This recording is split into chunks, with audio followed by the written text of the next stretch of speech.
9 مئی میں آپ سے پہلے بھی بارہا پوچھ چکا ہوں، اور آپ بڑا کلیئرلی لائن ڈرا کرتے ہیں کہ آپ مذمت بھی کرتے ہیں اور جن لوگوں نے انوالومنٹ جن کی ہے ان کو سزا ملنی چاہیے. لیکن ایک بڑی انٹرسٹنگ ڈیولپمنٹ ہمارے سامنے ہے وہ بنگلہ دیش کی شکل میں، اور جہاں ہمیں شاید خود کو بھی کچھ سیکھنا چاہیے اور رائے عمل اپنی بدلنی چاہیے. نہ 9 مئی جیسے واقعات کی گنجائش ہے، نہ فوج کے اوپر حملوں کی گنجائش ہے، نہ فوج اور عوام کے اندر مسٹرس کی گنجائش ہے، نہ ہی ہمیں فوج کو عوام کے خلاف استعمال کرنا چاہیے. D G I S P R کسی گروپ کو یا سیاسی جماعت کو ایڈریس کریں تو بہت ہی مناسب ہوگا کہ یہ کام پولیٹیکل پارٹیز ایک دوسرے کے لیے کر لیا کریں. کیا ایسا فرق کرنے کی ضرورت ہے کہ ہم اس کیوس سے، اس افراتفری سے بچ جائیں؟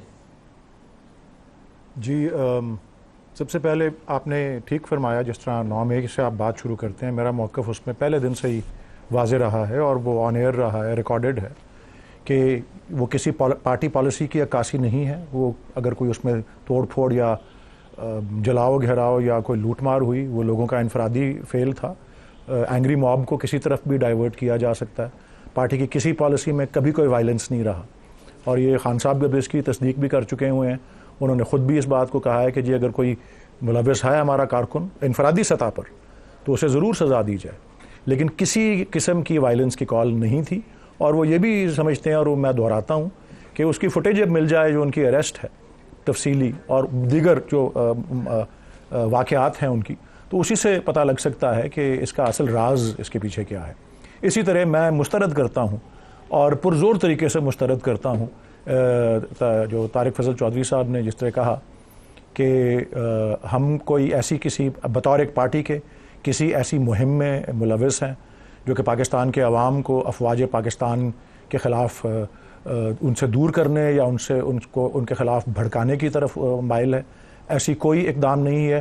ہم بحیثیت ایک ادارے کے بالکل کوئی فوج کے مخالف نہیں ہیں. ہاں، البتہ پاکستان کی تاریخ اس بات کی گواہ ہے اور ہم اس بات کی مکمل تائید کرتے ہیں کہ جب اپنے آئینی کردار سے کوئی بھی ادارہ بشمول پاکستان کی افواج کے تجاوز کرتا ہے، ایسے زونز میں داخل ہوتا ہے، ایسے معاملات میں مداخلت کرتا ہے جو کہ اس کا کام نہیں ہے، وہ سیاسی پروسیس ہو، وہ الیکٹورل پروسیس ہو، وہ جوسس ہو، اور اس کے اوپر اب بہت سی گواہیاں ہیں، بہت سے دلائل موجود ہیں آج بھی. اور آج سے 6 ماہ پہلے، 2 ماہ پہلے، 3 ماہ پہلے اسلام آباد ہائی کورٹ کے ججز نے کیا کہا، جوڈیشری کا کنونشن بلانے کی بات کیا تھی، پاکستان کی تاریخ کیا بتاتی ہے، فیلڈ مارشل ایوب خان سے لے کے جو انہوں نے فاطمہ جناح کے ساتھ کیا، جس طرح بنگالیوں کو انہوں نے دوسرے درجے کا شہری قرار دیا، جس طرح یحییٰ خان نے ایکشن لیے اور جو پھر مظالم ڈھائے، جو اس کے بعد عدالت نے ان کو غاصب قرار دیا، جس طرح جنرل ضیاء الحق نے پاکستان کو اس طرح کی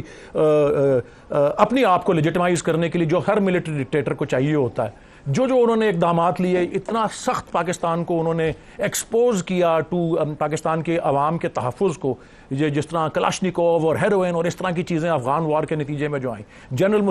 مشرف کا جو دوغلا پن تھا اس نے پاکستان کو کتنا، یہ دیکھیں نا، یہ پھر انفرادی لوگ جب سربراہ بنتے ہیں ایسے ادارے کے، تو اچھی بات ہو یا بری بات ہو، سارے ادارے کی مجبوری ہوتی ہے اس ڈسپلن کے پیچھے رہنا. وہ غلط فیصلے کریں، صحیح فیصلے کریں، اس کا پابند رہنا ضروری ہوتا ہے. اور بہت سے غلط فیصلوں کا بہت خمیازہ بھگتا ہے پاکستان نے. ہم صرف اتنا ہی کہہ رہے ہیں کہ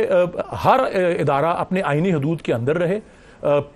قانون کی حکمرانی اور آئین کی بالادستی ہو، اور اس سے زیادہ ہمارا کوئی اور مطالبہ نہیں ہے. اس وقت واضح ہے، آج مثلا سوابی میں ہمارا اجتماع ہے، وہ کس لیے ہے اور وہ مقام کیوں چنا گیا؟ بیکاز پورے باقی پاکستان کے اندر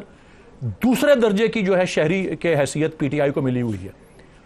پاکستان میں پی ٹی آئی کے خلاف پولیٹیکل اپارٹائیڈ ہے. اپارٹائیڈ یعنی نسلی امتیاز، جو کہ ساؤتھ افریقہ، جنوبی افریقہ کے اندر کیا جاتا تھا نیلسن منڈیلا سے پہلے، جو سفید فام حکومت وہاں پہ تھی. اس طرح کی پولیٹیکل اپارٹائیڈ کا نشانہ اگر پولیٹیکل پارٹی کو بنائیں گے جو کہ اتفاق سے سب سے مقبول جماعت ہے،